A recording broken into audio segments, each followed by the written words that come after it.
Welcome to the Positive Change Methods podcast with me, Andy Smith. Each episode will bring you tips, practical change formats, and new perspectives to make your life and work better right now, drawn from Appreciative Inquiry and related approaches. This episode is brought to you by the Practical Appreciative Inquiry Facilitator Training. Let me show you how to get started using Appreciative Inquiry confidently with teams and small groups. The next live online course starts soon. You can find the details and how to book your place at coachingleaders.co.uk. All right, let's get going. Episode 4, Images Inspire Action, the Anticipatory Principle. In this episode, we'll look at why you and your organization need a positive vision for the future, the research evidence for how our expectations can become a self-fulfilling prophecy, and the different effects of towards and away from motivation, and which one is essential to achieving your objectives. Human systems move in the direction of their images of the future, and the more positive those images are, the more positive our actions in the present day will be. Why you and your organization need a positive vision for the future. Organizations and people tend to grow in the direction of their positive images of the future, like a sunflower grows towards the sun. Our expectations of the future, and therefore of what we believe is possible, are constantly shaped by our conversations about it. In Appreciative Inquiry, this idea is known as the Anticipatory Principle. To put the notion more simply, whatever we're anticipating, we're likely to get. Our expectations can become a self-fulfilling prophecy. There is some research evidence for this. The expectation effect. The social psychologist A.S. King showed as far back as 1974 that managerial expectations of innovations have an effect on productivity independently of how effective the innovations are. The placebo effect. About a third of patients on placebo, inert controls in drug trials show some positive response. Self-fulfilling prophecies.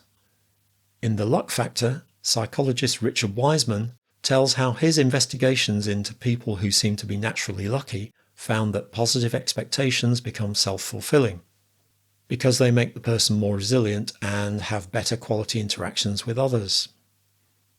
Repeated studies in sports psychology have shown that athletes who mentally rehearse success do better than those who don't have a clear image of success, or who psych themselves out by imagining all the things that could go wrong.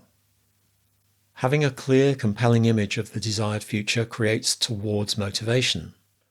Of course, we also tend to move away from our fears and bad experiences.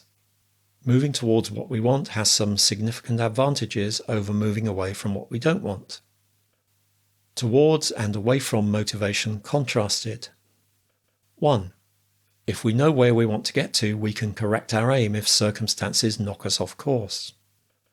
Away from, by contrast, is not a direction and doesn't give us that inner rudder. If our main motivation for acting is to escape from unfavourable situations, we may end up further away from where we'd really like to be. 2. Away from motivation leads to inconsistent results. If our motivation is 100% away from, it gets weaker the further away we get from what we're trying to escape from. After we're clear of the undesirable situation, we may have no motivation at all until the next crisis comes along. 3.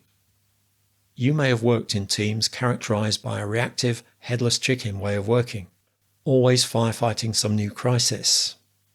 Towards motivation, on the other hand, stays constant and may even get stronger the nearer we get to our compelling goal. 4. Finally, away from motivation is stressful because our thinking and conversation is dominated by the unpleasant situations or possible outcomes that we want to escape. The more motivated we are, the more stressed we feel. Towards motivation, by contrast, engenders positive emotions because we're thinking and talking about where we want to get to. Even if our objective circumstances are unpleasant, our intersubjective reality, focused on our desired futures and the evidence in the present of that future beginning to happen, will produce uplifting emotions like hope, gratitude, and excitement, which will lead to better results. What are the implications? If we're likely to get more of what we anticipate and our expectations influence what we say, think, and do, it makes sense to look for and talk about what's already working well and where we want to get to in the future. As Jackie Stavros and Sherry Torres say in their great book Conversations Worth Having, it also makes sense to stay open, expect the best from others, and anticipate being pleasantly surprised. In the next episode, the slightly mysterious poetic principle. What's that all about? Listen in to find out. Thanks for listening to the Positive Change Methods podcast with me, Andy Smith. You can find the show notes at positivechangemethods.com. Please like and subscribe so you never miss an episode. And if you like this episode, leave a 5-star review on Apple Podcasts or anywhere else you can review it. See you next time.